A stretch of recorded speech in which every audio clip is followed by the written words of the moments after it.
Assalamualaikum warahmatullahi wabarakatuh. Waalaikumsalam warahmatullahi wabarakatuh. Bismillahirrahmanirrahim. Alhamdulillahi rabbil alamin. Wassalatu wassalamu ala ashrafil anbiya'i wal mursalin, Sayyidina wa maulana Muhammadin wa ala alihi wa ashabihil mujahidin at-tahirin, amma ba'du. Saudara-saudara kaum muslimin seiman dan sekeyakinan yang berbahagia, pada suatu hari seketika sedang berkumpul dengan para sahabat, Rasulullah pernah memberikan peringatan.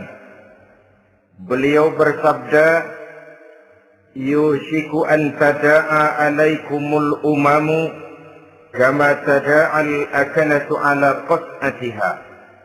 Pada suatu saat nanti akan datang di tengah-tengah kamu, wahai umat Islam, di mana orang-orang lain di sekeliling kamu akan bersatu mengerubungi kamu seperti bersatunya orang-orang mengerubungi makanan di atas meja hidangan.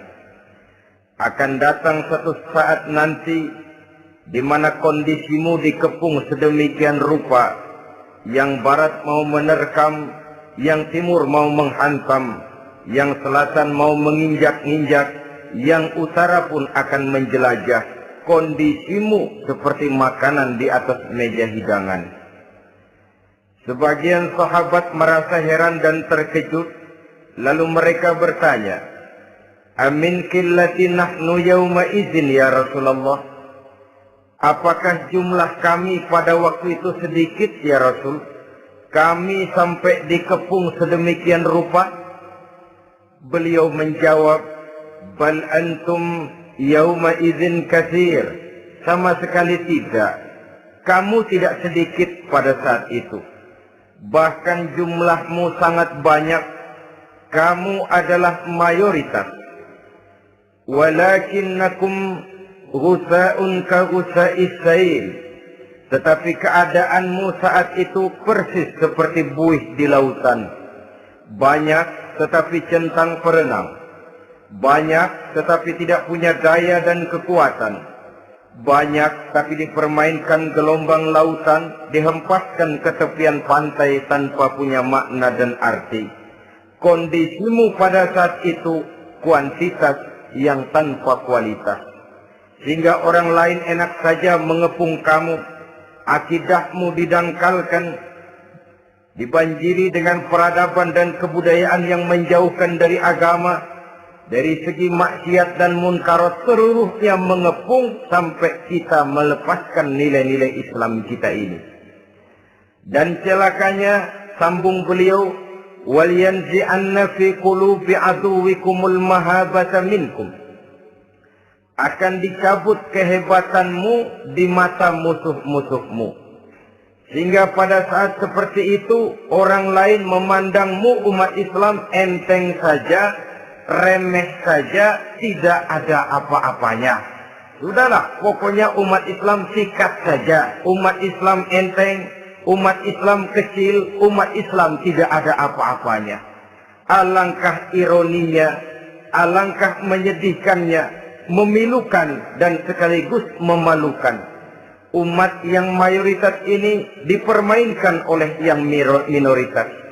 Umat yang jumlahnya terbesar, terbanyak, bahkan konon menurut catatan sampai 90%, tapi dipermainkan oleh mereka kelompok-kelompok kecil ini. Wal yakzifanna fi qulubikumul wahn. Pada saat itu di hatimu dicampakkanlah penyakit wahan. Sahabat kemudian bertanya, wa mal wahnu ya Rasulullah? Apakah penyakit wahan itu ya Rasul? Beliau menjawab, hubbud dunya wa karahiyatul maut. Penyakit wahan itu tidak lain hubbud dunya wa karahiyatul maut. Terlalu cinta kepada dunia dan terlalu takut kepada mati. materialistis, dan takut resiko.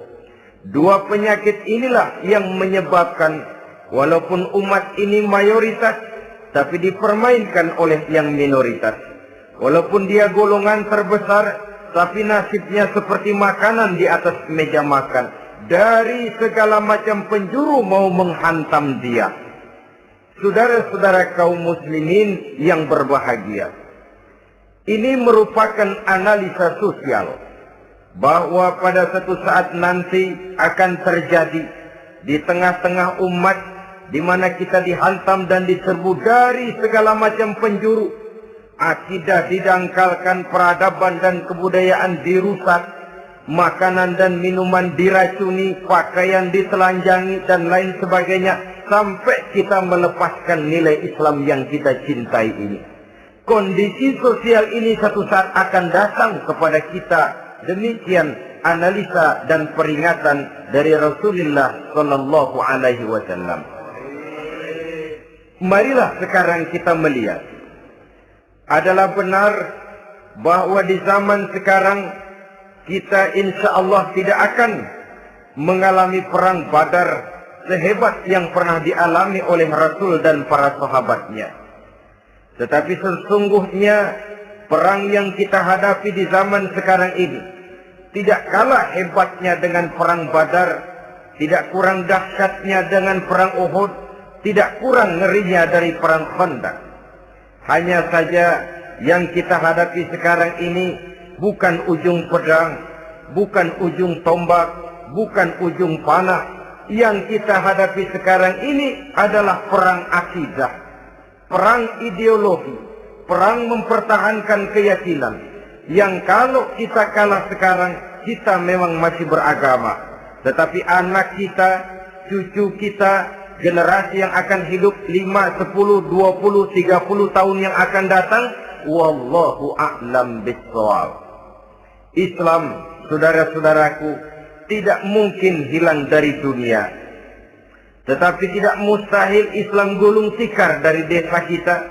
Tidak mustahil Islam gulung tikar dari kampung dan kota kita, jikalau kita tidak menjaganya, jikalau kita tidak memeliharanya, bahkan jikalau kita tidak mewariskannya kepada anak-anak kita, generasi yang akan datang. Marilah kita mengingat sejenak bagaimana Islam di Spanyol yang pernah jaya, pernah mewarnai daratan Eropa, dan yang sekarang hanya sekedar tinggal ceritanya saja. Ini pernah diperingatkan oleh Rasul dalam satu hadis, sayati ala ummati zamanun la yabqal Islam illa ismun wala minal Quran illa rasmun. Akan datang satu masa di tengah umatku, di mana pada masa itu Islam ada, tapi hanya tinggal sekedar namanya saja. Dan Quran pun ada, tapi cuma sekedar tinggal tulisannya saja. Apabila kita tidak mewariskan ini kepada generasi yang akan datang, maka serbuan-serbuan dari berbagai macam penjuru dari hari ke hari semakin kita rasakan kehebatannya. Tidak mustahil sejarah Spanyol akan terjadi di desa kita, akan terjadi di kampung kita, akan terjadi di kota kita. Orang Spanyol, kalau mereka cerita kepada anaknya, mereka akan cerita, nak, di sini dulu ada masjid. Kapan Pak? Dulu benar dah. Banyak orang Islam kalau hari Jumat pada sembahyang, kapan itu Pak? Dulu sekali. Sekarang cuma sekedar tinggal ceritanya saja.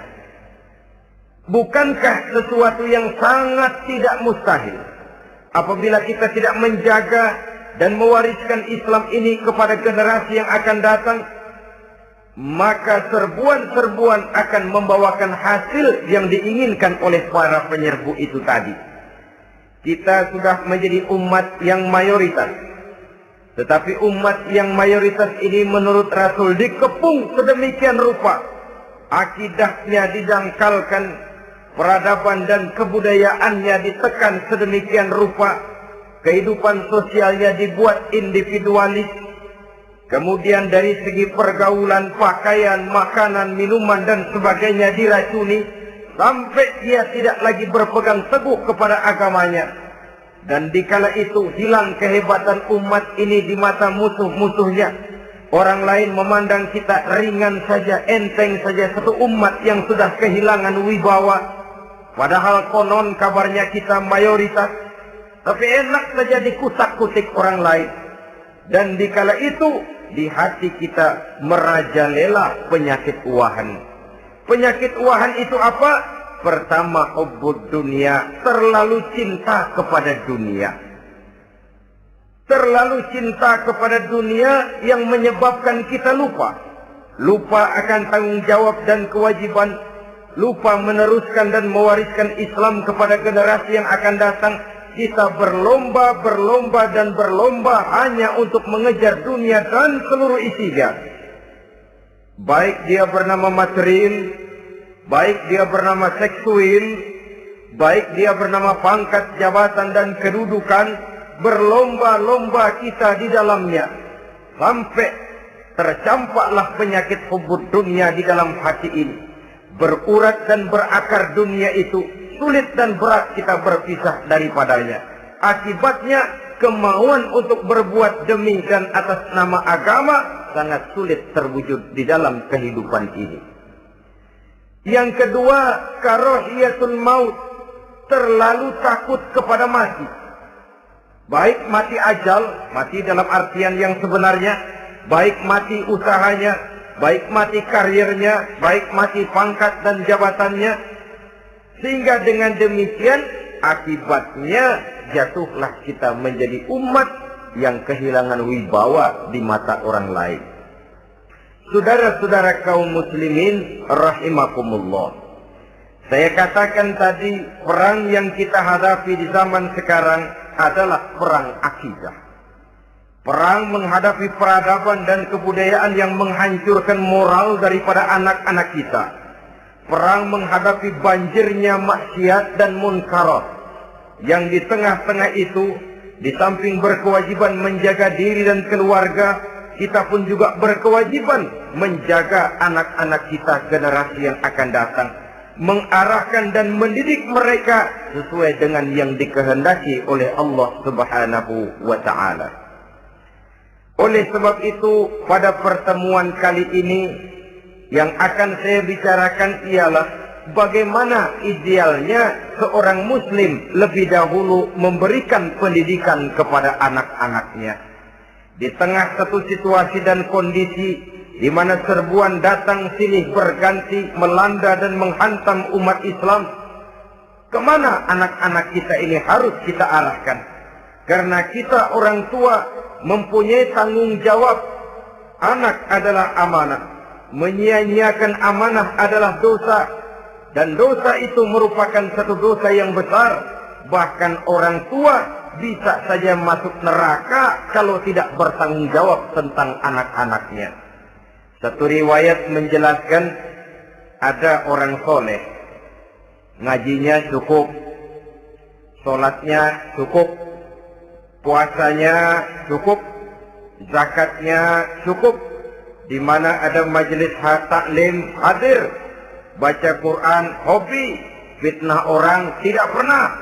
Di akhirat setelah disidang dia ternyata lebih banyak kebaikannya daripada kejahatannya, maka dia pun diperintahkan dan dipersilahkan masuk ke dalam surga. Giliran anaknya disidang, biang okem nih anak. Ditanya, siapa Tuhanmu? Tidak tahu. Siapa nabimu? Tenyaho. Apa kitabmu? Ora gelem. Kamu pernah sholat? Tidak. Zakat? Tidak. Puasa? Tidak. Judi? Hobi. Zina? Tiap malam. Mabuk?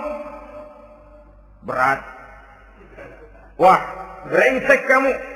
Kebaikan tidak ada barang sedikit pun, sementara kesalahan dan dosa berlipat ganda. Kamu neraka. Anak ini protes. Benar, saya tidak kenal siapa Tuhan saya. Saya tidak tahu siapa Nabi saya. Saya tidak tahu kitab suci dan kiblat saya. Saya tidak sholat, tidak zakat, tidak puasa. Tiap malam saya judi, saya zina, saya mabuk. Tapi saya kerjakan semua itu karena saya tidak tahu dan orang tua saya tidak pernah memberitahu saya. Dia enak-enakan hadir di majelis taklim, saya nyekek botol, didiemin saja. Dia enak-enakan baca Quran, saya zina, didiamkan saja. Saya bukan tidak mau, orang tua saya sama sekali tidak pernah mendidik saya. Dia mau benar sendiri. Maka kalau sekarang saya harus masuk ke dalam neraka, saya menuntut agar orang tua saya ikut sama-sama bergabung dengan saya ke dalam neraka. Gara-gara dia tuh saya jadi begini. Orang tuamu yang mana? Tuh, yang barusan mau ke surga. Ini orang tua yang sudah mau berangkat ke surga dipanggil. Sebentar dulu, Mas. Ini benar anak kamu? Iya, Pak. Waktu di dunia kamu tidak pernah ajarin dia ngaji? Sampai dia tidak kenal Tuhannya, tidak kenal nabinya, tidak kenal kiblat dan kitab sucinya? Iya, Pak. Dia tidak sholat, kamu diamkan saja. Dia tidak puasa, tidak zakat, kamu bersikap masa bodoh. Bahkan dia judi, dia zina, dia mabuk, kamu pun berdiam diri saja. Iya, Pak. Tahukah kamu bahwa anak ini adalah amanah? Menyia-nyiakan amanah artinya khianat, dan khianat adalah dosa yang sangat besar. Kamu tidak bertanggung jawab, maka kamu, anakmu, gabung ke dalam neraka. Saudara-saudara kaum muslimin rahimakumullah. Itu sebabnya Allah pesan benar-benar, ya ayyuhalladzina amanu qu anfusakum wa ahlikum nara. Hai orang-orang yang beriman, jaga dirimu dan keluargamu. Istri, anak, orang-orang yang menjadi tanggung jawab dan kewajiban kita, jaga dan pelihara mereka dari api neraka. Saudara-saudara kaum muslimin, lalu kalau kita orang-orang tua yang hidup di zaman sekarang ini sudah sering beristighfar, mengurut dada, melihat situasi, membaca peta keadaan, konon tantangan yang akan dihadapi oleh anak-anak kita 15, 20, 25 tahun yang akan datang jauh lebih berat dari apa yang kita hadapi sekarang ini. Maka adalah wajar jika kita sebagai orang tua yang cinta kepada agama, cinta kepada anak-anak kita, berpikir untuk mewariskan nilai-nilai yang luhur ini kepada anak-anak kita generasi yang akan datang. Bagaimana pada mulanya kita harus mendidik mereka? Mari kita telusuri apa yang dicontohkan oleh Al-Quranul Karim. Orang-orang tua bijaksana yang diceritakan dalam Al-Quran, kalau sudah berpikir tentang anak-anaknya generasi yang akan datang, pendidikan pertama yang diberikan kepada anaknya ternyata adalah persoalan akidah. Nabi Ibrahim, pertanyaan yang paling merisaukan beliau buat anak cucunya ialah, ma ta'buduna min ba'di. Saudara bisa lihat surah Al-Baqarah ayat 133. Anak-anakku, kalau pada satu saat nanti aku, ayahmu ini sudah tidak ada lagi, meninggalkan kamu semua, meninggalkan kehidupan dunia ini, ma ta'buduna min ba'di, apa yang akan kamu sembah nak kalau ayah sudah tidak ada lagi? Jikalau ayahmu sekarang masih rajin ke masjid, melakukan rukuk dan sujud, i'tikaf dan membaca Quran, kalau satu saat ayahmu meninggalkan dunia ini, masihkah engkau mau ke dalam masjid? Masihkah engkau rukuk dan sujud? Masihkah engkau i'tikaf? Ma ta'buduna min ba'di, apa yang akan kamu sembah kalau aku ayahmu tidak ada lagi nak? Ditanamkan bukan hanya keyakinan bertauhid, sekaligus juga menyembah kepada Allah yang kita yakinkan dengan tauhid itu tadi. Bukankah berbeda dengan kita kebanyakan orang tua sekarang?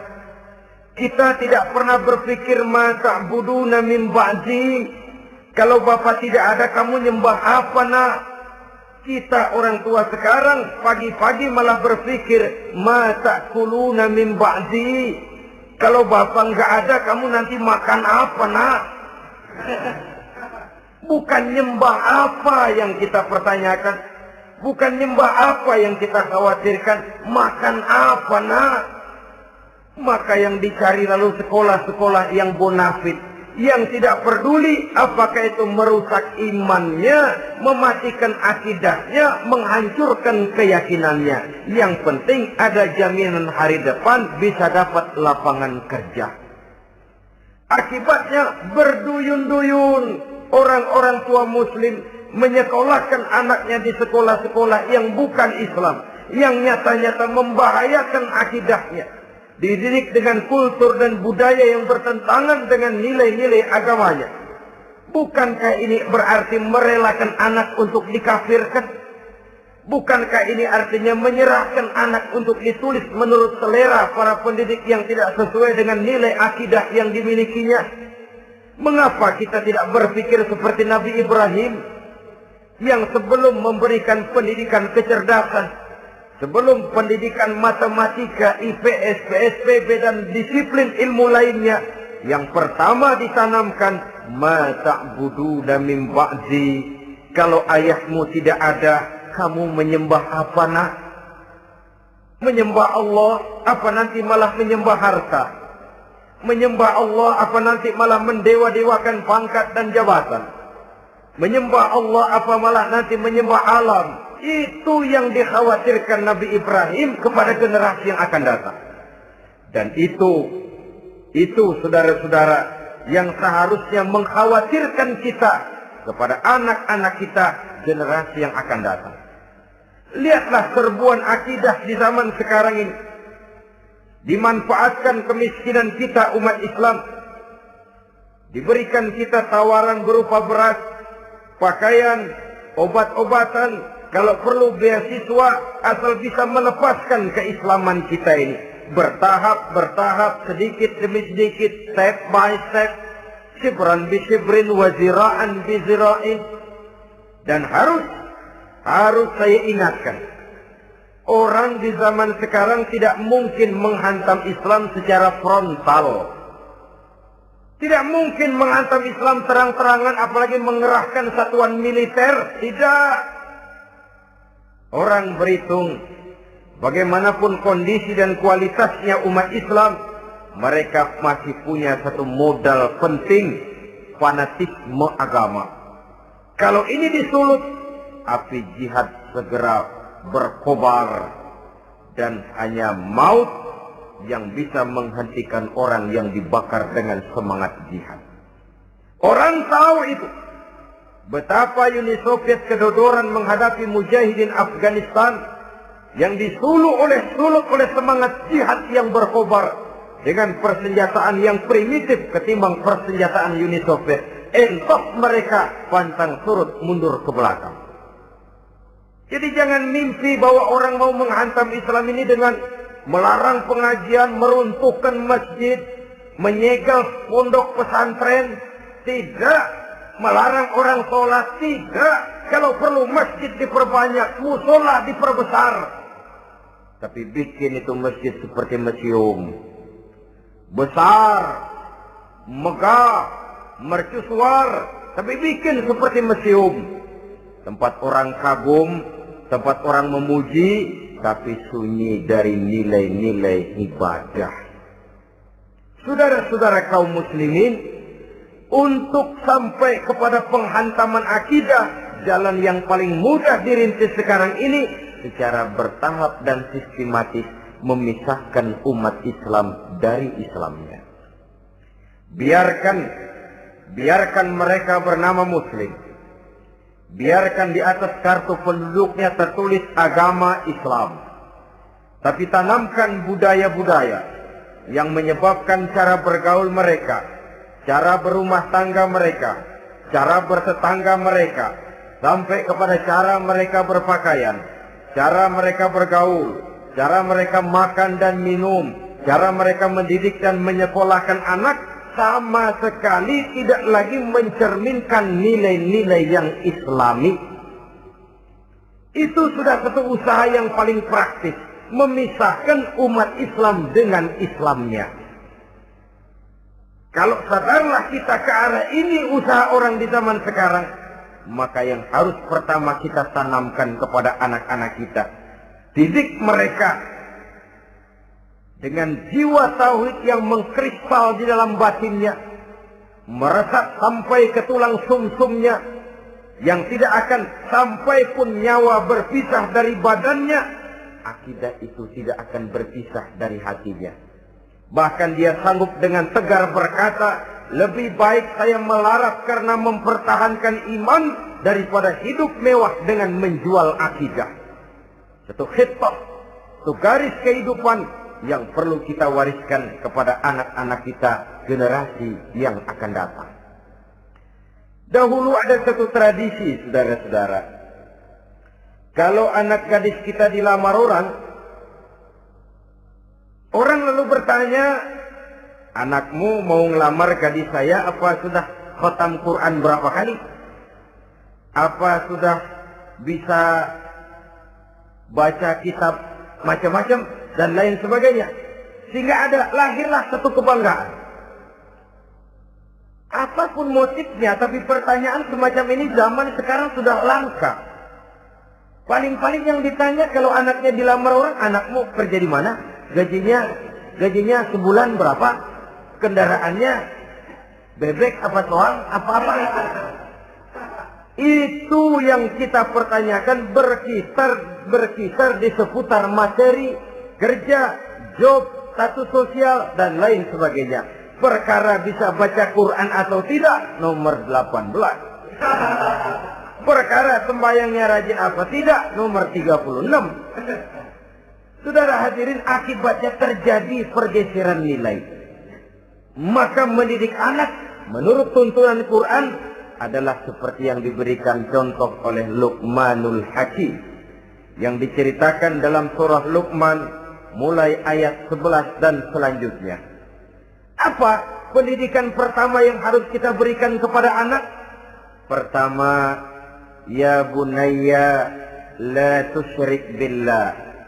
Wahai anakku, jangan sekali-kali engkau menyekutukan Allah. Nah, jaga tauhid, pelihara iman, mantapkan akidah. Ini dasar yang pertama. Belum lagi anak mengenal berbagai macam disiplin ilmu, yang pertama ditanamkan tauhid. Ini yang mendasari kehidupan. Ini yang akan menjadi mewarnai dan menjadi warna dari kepribadian seseorang. Sentuhan jiwa tauhid di dalam diri si anak. Belum lagi sempat dia kenal yang lain. Yang pertama yang kita tanamkan, kita wariskan, kita berikan, la tusyrik billah. Jangan sekali-kali menyekutukan Allah. Nah, kalau ini sudah tertanam, ini sudah merupakan satu fondasi yang kuat. Selebihnya nanti tinggal melihat bakat si anak, kemana dia harus dididik. Yang terpenting nilai iman lebih dahulu tanamkan. Dan untuk menghancurkan nilai keimanan, saudara-saudara, saya katakan, ingatkan kepada hadis di awal tadi, dikepung kita dari berbagai macam penjuru agar bisa melepaskan nilai-nilai iman dan keyakinan. Proses pendangkalan akidah, ditanamkan keraguan kepada agama, ditanamkan rasa malu beragama. Sholat malu, baca Quran malu, berangkat ke masjid malu, pakai jilbab malu. Ditanamkan rasa malu beragama. Jika bertahap sedikit demi sedikit kita mulai berpisah dengan kehidupan beragama. Ditanamkan hal yang sedemikian rupa dari berbagai macam penjuru. Dihantam akidah, akidah kuat. Dihantam dari segi peradaban dan kebudayaan. Diperbanyaklah peradaban dan kebudayaan yang bukan mendekatkan kita dengan agama, malah mendekatkan kita dengan neraka. Menjauhkan kita dari agama, menjauhkan kita dari nilai-nilai luhur yang diwariskan oleh orang-orang tua kita terdahulu. Adalah kewajiban kita yang pertama, mendidik anak, menanamkan roh, jiwa, dan semangat tauhid di dalam diri mereka. Saudara-saudara kaum muslimin rahimakumullah. Kenapa kita lebih dahulukan menanamkan jiwa, roh, dan semangat tauhid ini kepada anak-anak kita? Pertama, kita tidak hanya ingin sekedar mempunyai anak yang pintar, tetapi lebih daripada itu kita pun ingin mempunyai anak yang benar. Segala macam disiplin ilmu, segala macam bentuk penalaran ilmiah dan pengisian intelektualitas manusia mungkin di satu sisi akan membuat dia pintar, tapi di sisi lain belum tentu akan membuat dia benar. Nabi pernah memberikan peringatan, man izdada ilman wa lam yazdad huda lam yazdad minallahi illa bu'da. Orang yang hanya bertambah ilmu pengetahuannya tapi tidak bertambah hidayah dari Allah, tidak makin mantap keimanannya, maka seluruh nilai-nilai ilmunya hanya akan menjauhkan dia dari Allah Subhanahu wa ta'ala. Dan adalah lebih merupakan azab daripada nikmat kalau kita diberikan ilmu pengetahuan yang hanya akan menyebabkan kita semakin jauh dari Allah Subhanahu wa ta'ala. Yang kedua, sesungguhnya roh, jiwa, dan semangat tauhid yang melekat dalam diri anak pada puncaknya akan melahirkan satu disiplin murni yang tumbuh dari dalam dirinya sendiri, di mana si anak dalam kehidupannya merasakan dimanapun dia berada, kemanapun dia pergi, ia selalu merasakan kehadiran Allah dekat dalam hidupnya. Ia sadar sesadar-sadarnya bahwa tidak ada satu perbuatan yang bagaimanapun kecilnya yang bisa disembunyikan dari kekuasaan Allah Subhanahu wa ta'ala. Yang ketiga, dengan penanaman roh, jiwa, dan semangat iman ini, maka diharapkan anak-anak nanti pada pertumbuhannya sanggup mengendalikan hawa nafsunya. Dengan kata lain, bahwa penanaman jiwa tauhid, penanaman roh dan semangat keimanan ini merupakan kondisi dasar yang harus dilakukan sebelum yang lain-lainnya. Kemudian pendidikan kedua yang diberikan oleh Al-Quran melalui contoh dan model dengan Luqmanul Hakim ini, setelah menanamkan tauhid, ditanamkanlah kepada si anak ini rasa hormat kepada orang tuanya. Wa wasainal insana biwalidayhi, dan kami wasiatkan kepada manusia untuk berbakti kepada ibu bapaknya. Hamalathu ummuhu wahnan ala wahnin, karena ibunya telah mengandungnya dengan kepayahan di atas kepayahan. Maksudnya dengan kepayahan dan kelelahan yang berlipat ganda. Sehingga ketika Rasul ditanyakan orang, ya Rasul, siapa yang paling harus saya taati di dunia ini? Beliau menjawab, ibumu. Kemudian siapa lagi ya Rasul? Ibumu. Setelah itu siapa lagi ya Rasul? Ibumu. Dan kemudian siapa ya Rasul? Bapakmu. Ibu, ibu, ibu, bapak. Bahkan al-jannatu tahta aqdamil ummahat. Surga berada di bawah telapak kaki ibu. Bagaimana menanamkan rasa hormat kepada orang tua di hati anak? Tentu yang pertama, bagaimana orang tua bisa memberikan keteladanan. Marilah kita sebagai orang-orang tua ini menyadari bahwa sebelum anak kenal sekolah dasar, sebelum anak kenal TK, ibtidaiyah, sanawiyah, sampai kepada perguruan tingginya, yang pertama dia kenal adalah lingkungan rumah tangganya, gurunya adalah ibu bapaknya. Di sini berlakulah apa yang dinamakan keteladanan. Keteladanan jauh lebih berhasil daripada sekedar teori-teori yang muluk. Keteladanan jauh lebih berhasil daripada berbagai macam indoktrinasi dan penataran. Kurangnya keteladanan akan menyebabkan anak mencari pola. Apabila kita orang tua ini tidak bisa memberikan keteladanan yang baik kepada anak-anak kita, maka pada suatu saat anak-anak akan menganggap enteng dan kehilangan wibawa kita sebagai orang tua di mata mereka. Dikala itu akan sangat sulit kita membentuk kepribadian mereka. Bukankah di zaman sekarang ini kita banyak mengalami krisis wibawa, krisis figur? Ada yang karena rapotnya merah melulu, gurunya dikeroyokin. Pak guru pulang sekolah dicegat. Bahkan nyaris ada orang tua pernah dibunuh oleh anaknya sendiri. Dan lain sebagainya, kasus-kasus yang sebenarnya tidak perlu terjadi. Karena memang bukan saja bertentangan dengan nilai budaya kita sebagai bangsa, tapi juga bertentangan dengan ajaran agama kita sendiri. Krisis wibawa, krisis figur, yang juga akibatnya harus kita sadari banyak faktor yang membentuk kepribadian anak. Pergaulannya, yang dibacanya, yang ditontonnya, yang disaksikannya di dalam kehidupan. Benar kita menyekolahkan mereka, tapi berapa jam mereka di sekolah? 6 jam, 7 jam paling lama. Sedangkan mereka hidup satu hari satu malam 24 jam. Kalau cuma 7 jam di sekolah, ini berarti lebih banyak dia di luar sekolah. Dan di luar sekolah itu artinya ya rumah tangganya, ya temannya, ya lingkungan di mana dia tinggal, yang seluruhnya sangat besar pengaruhnya dalam ikut membentuk kepribadian anak-anak kita.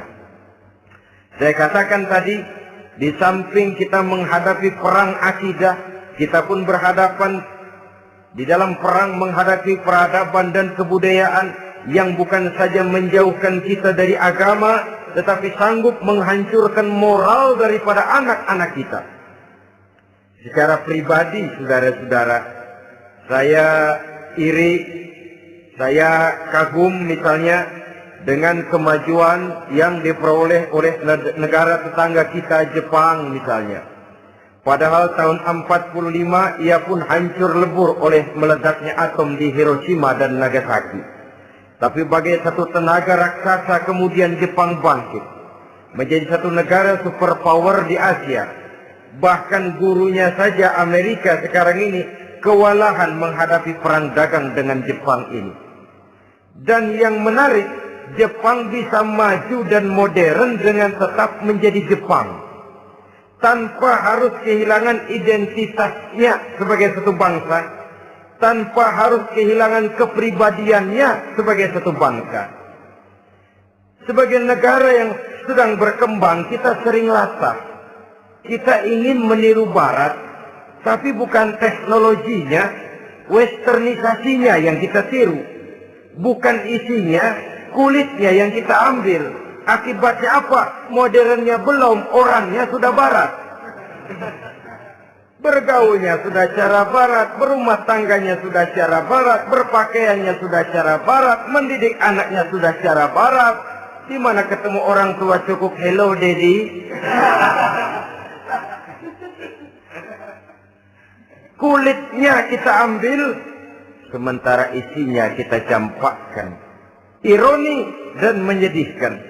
Padahal kita sesungguhnya bisa maju dan modern, bisa mengejar segala ketinggalan dan keterbelakangan kita, dengan tetap menjaga nilai-nilai luhur budaya kita sebagai satu bangsa, mengambil isinya, dan kalau memang tidak perlu, lalu mencampakkan kulitnya.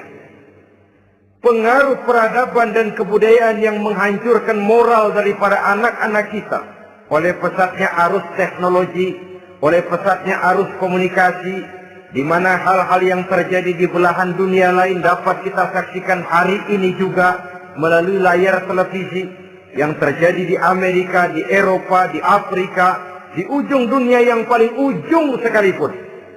Di ujung dunia yang paling ujung, hari ini kejadian, hari ini sudah bisa kita saksikan. Pesatnya arus komunikasi, kalau jatuh ke tangan anak-anak kita yang belum mempunyai filter, daya saring positif, akan dicerna oleh mereka tanpa memilah dan memilih. Akibatnya, orang kampung bilang kelolodan. Makan nggak dikunyah lagi, tentu saja akhirnya kelolodan. Dan kalau sudah kelolodan, menyusahkan kita seluruhnya. Oleh karena itu budaya menghormati orang tua perlu dijaga, perlu dipelihara dan diwariskan kepada anak-anak kita. Tali silaturahmi sehingga ada respeknya kepada orang tuanya. Jangan bapaknya dianggap CS,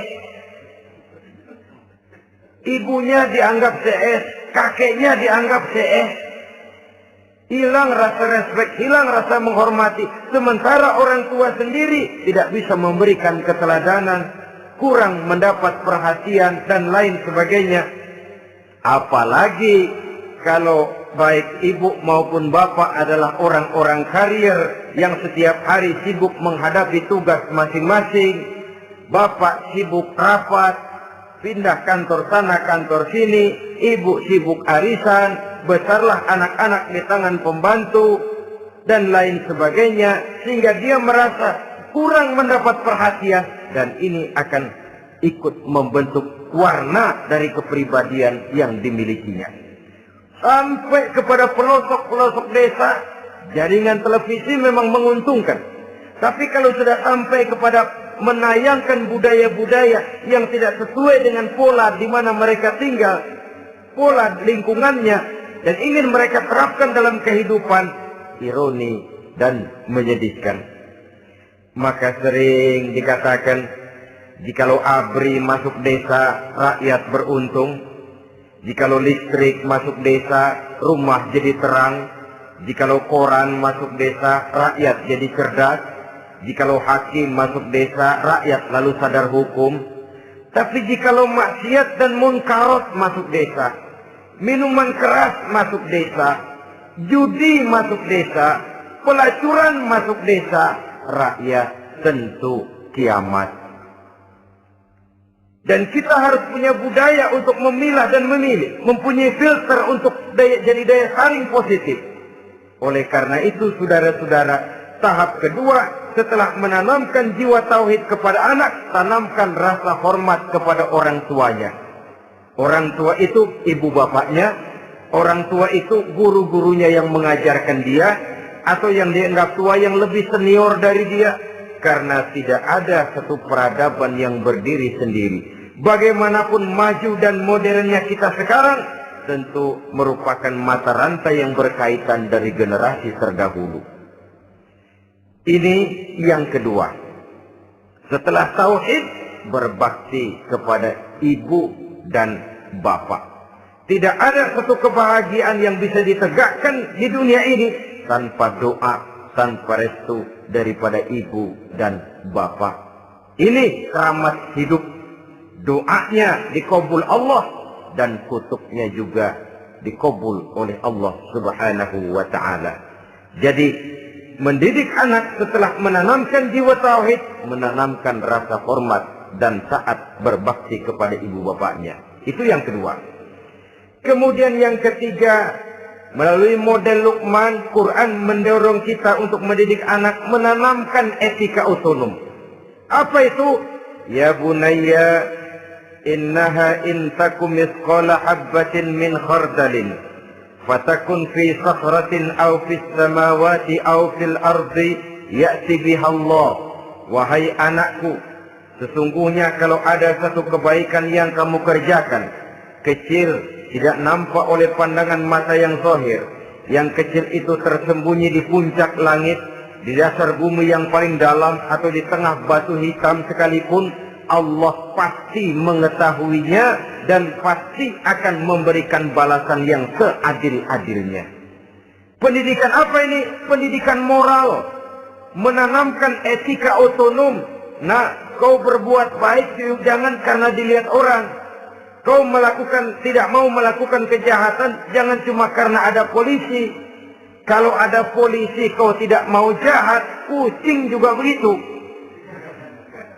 Coba lihat kucing, taruh ikan asin di piring kaleng, tongkrongin. Aduh, kucing kalem, sopan, tenang. Sedikit kita lengah, habis ikan digarap. Tapi ditanamkan satu kesadaran, kemanapun kau pergi, apapun yang kau kerjakan, tersembunyi di tengah batu, di dasar bumi, di puncak langit, Allah pasti tahu. Dalam bahasa yang ringan, Kita ini diawasi oleh 2 hiperkomputer yang maha sensitif. Produksi langit, mereknya Rockheed dan Asid. Itu komputer yang sangat peka dan sensitif. Jangankan kita berbuat, kita berniat baik saja, komputer sudah nyatet sendiri. Inilah yang orang sekarang namakan waskat, pengawasan malaikat. Kalau hidup sudah merasa diawasi oleh malaikat, waskat berhasil. Tapi kalau waskat sudah diawasi malah nekat, itu yang gagal. Atau yang diawasi dan yang mengawasi sama-sama sepakat, itu juga bisa cincai. Saudara-saudara kaum muslimin rahimakumullah. Waskat dalam pengertian kita muslim, bagaimana hidup ini merasakan diawasi oleh malaikat.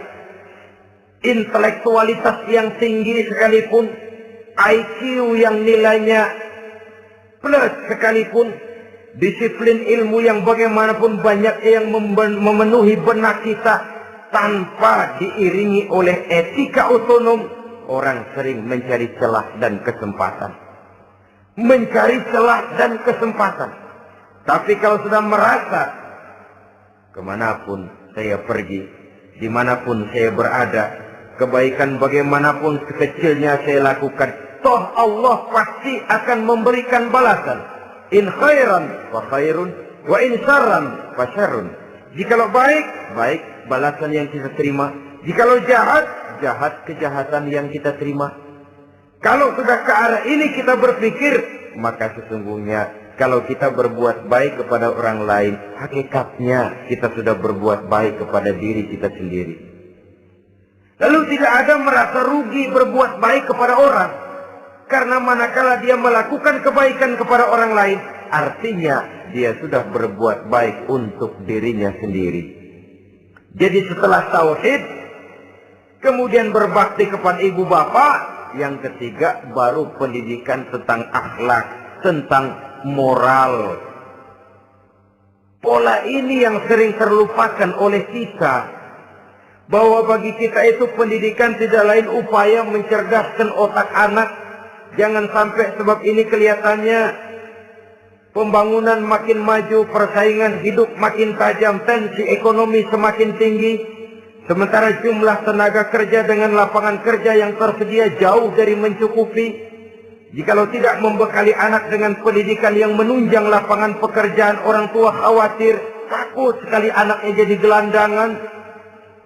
Dikhawatirkannya kehidupan dunia ini, sementara dia lupa kalau anaknya bisa jadi gelandangan di akhirat. Padahal selama-lamanya gelandangan di dunia, paling seumur manusia itu 60 tahun, 70 tahun lah umur orang sekarang. 70 itu sudah luar biasa itu. Tapi kalau harus menggelandang di akhirat, menjadi gelandangan di akhirat, alangkah menyedihkannya. Apakah akan kita korbankan satu kehidupan yang langgeng, abadi, cuma karena tertipu oleh fata morgana dan kamuflase? Kita korbankan yang sedikit, kita korbankan yang besar karena kita memilih yang sedikit. Dalam bahasa Al-Quran memang pernah diceritakan hidup ini hakikatnya perlombaan, saudara-saudara. Perlombaan. Dan di dalam perlombaan itu ada yang menang, ada yang kalah. Al-Quran lalu memberikan peringatan, Alhaakumut takatsur, kamu telah lalai karena berlomba-lomba memperbanyak harta, mempertinggi pangkat dan kedudukan, hatta zurtumul maqabir, sampai kamu akan masuk ke liang kubur baru sadar. Apalagi kalau nafas sudah sampai di tenggorokan. Persis Fir'aun sudah tenggelam di lautan merah, mau mampus, baru dalam sekaratnya amantu bi Rabbi Musa wa Harun. Kalau begini caranya, saya juga percaya kepada Tuhan Musa dan Harun, percaya kepada Allah. Sudah mau mati, baru amantu bi Rabbi Musa, kami percaya kepada Tuhan Nabi Musa, kata Fir'aun. Malaikat maut kalau benar dilelepin terus di laut. Mampus tuh sekalian. Hidup ini memang kita berlomba.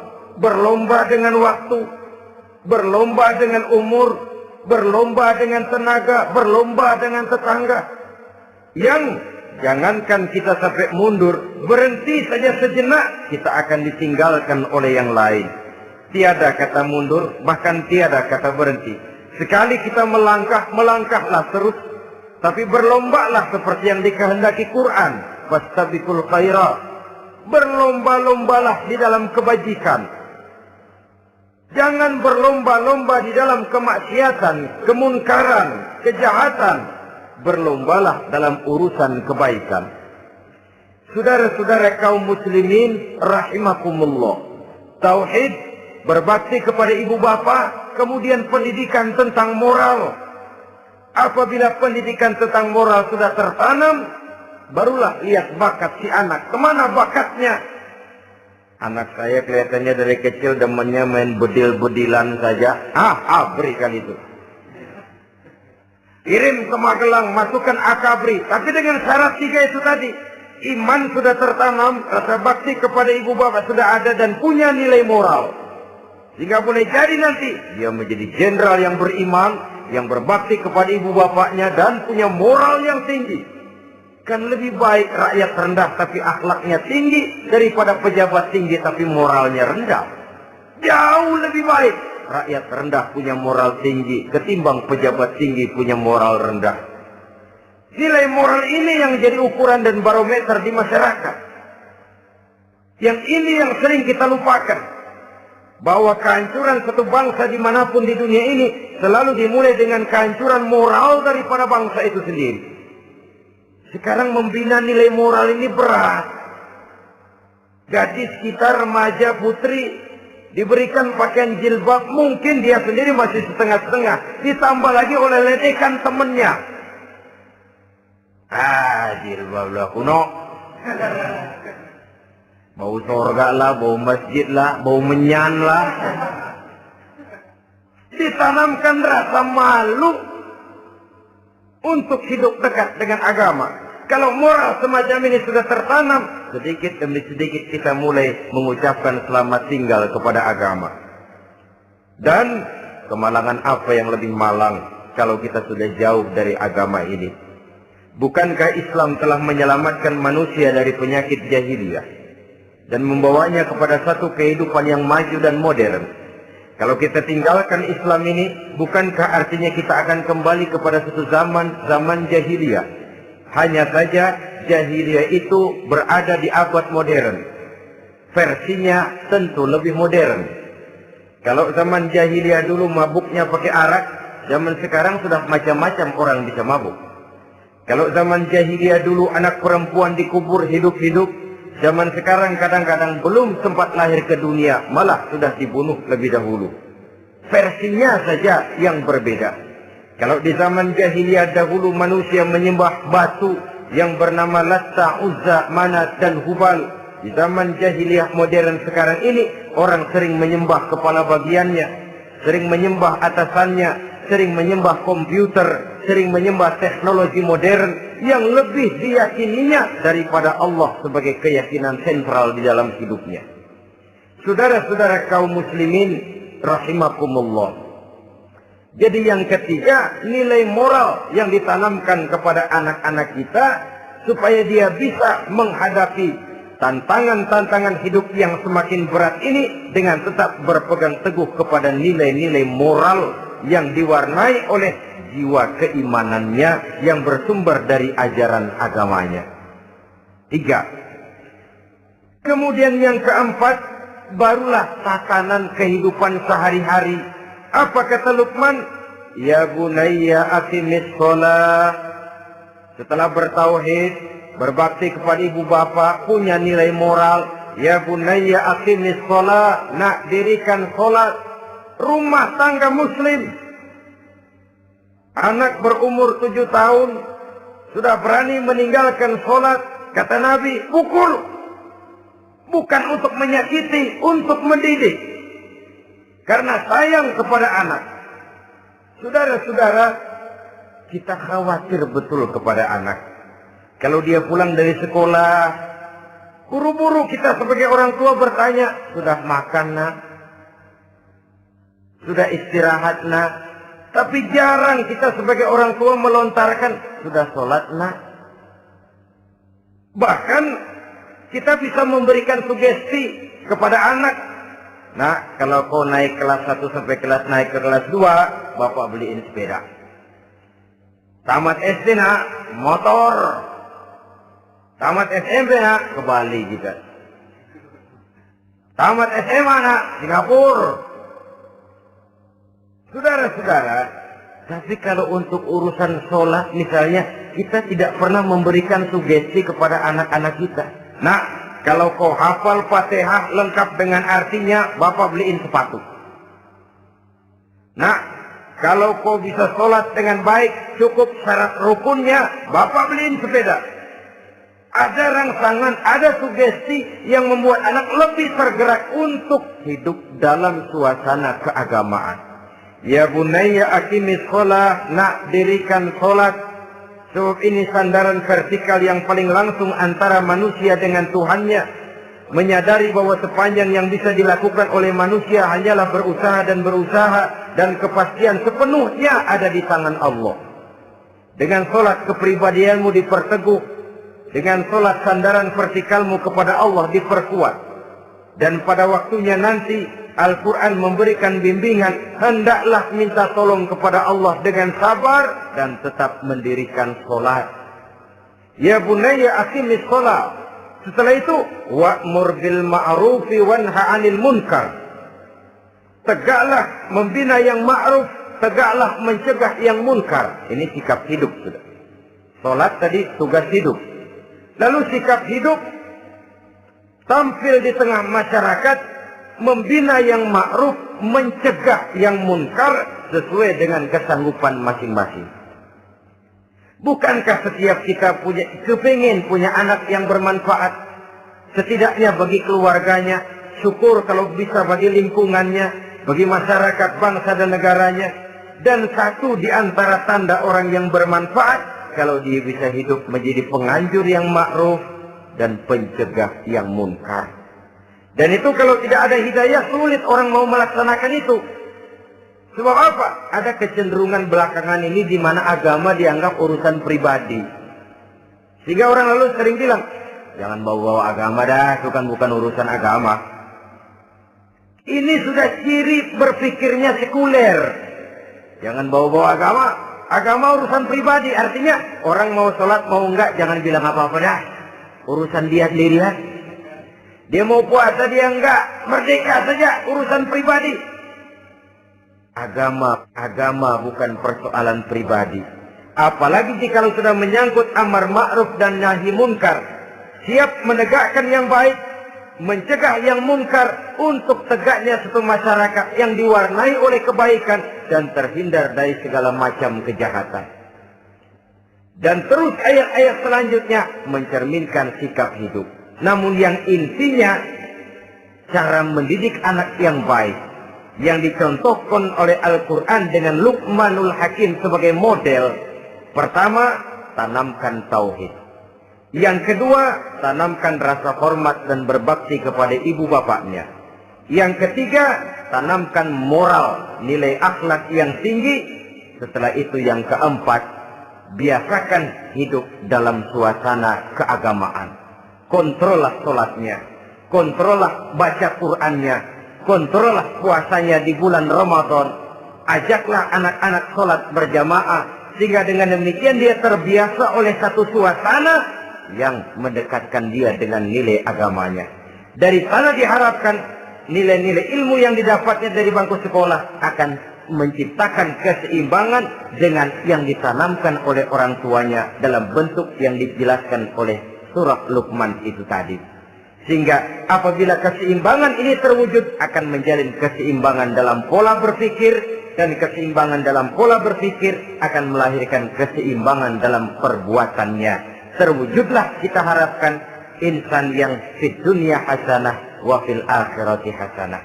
Inilah harapan kita semua. Mudah-mudahan Allah memberikan kekuatan kepada kita, untuk mewariskan nilai-nilai yang baik kepada generasi yang akan datang. Sehingga esok harus lebih baik daripada hari ini, dan lusa harus lebih baik daripada hari esok. Terima kasih atas perhatian saudara. Mohon maaf atas segala kekurangan. Usikum wa nafsi bitaqwallah. Wassalamualaikum warahmatullahi wabarakatuh.